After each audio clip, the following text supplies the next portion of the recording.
some conversation about where we are. So some of this I think you already know, which is that after extraordinarily complicated negotiations and toing and froing, we have an agreement between Berkshire Medical, the bondholders for North Adams Regional Hospital, and the trustee in bankruptcy to acquire the hospital property, which is the enabling event for reopening the emergency department.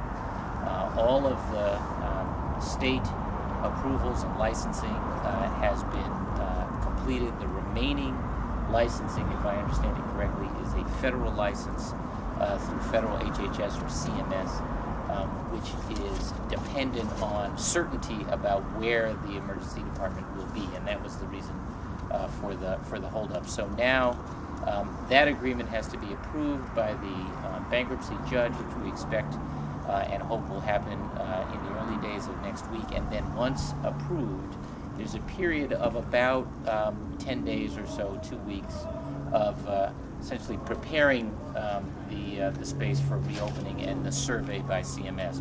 We don't expect that's going to be a problem, but that's why you heard the date May 19th, or the week of May 19th, as the probable date for reopening the emergency department. And special thanks to Berkshire Medical for their persistence.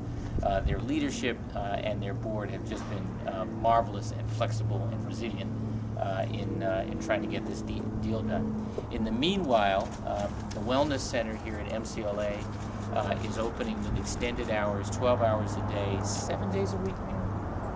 Working on 7 days a week as an urgent care or acute care center, not an emergency department, but as a place where people can go for more basic care. Frankly, much of the type of which service was rendered in the emergency department at North Adams Regional Hospital, and I thank President Grant and her team here at MCLA for their creativity and flexibility. BMC is going to help staff that with some of the 150 professionals from North Adams who have been hired by BMC.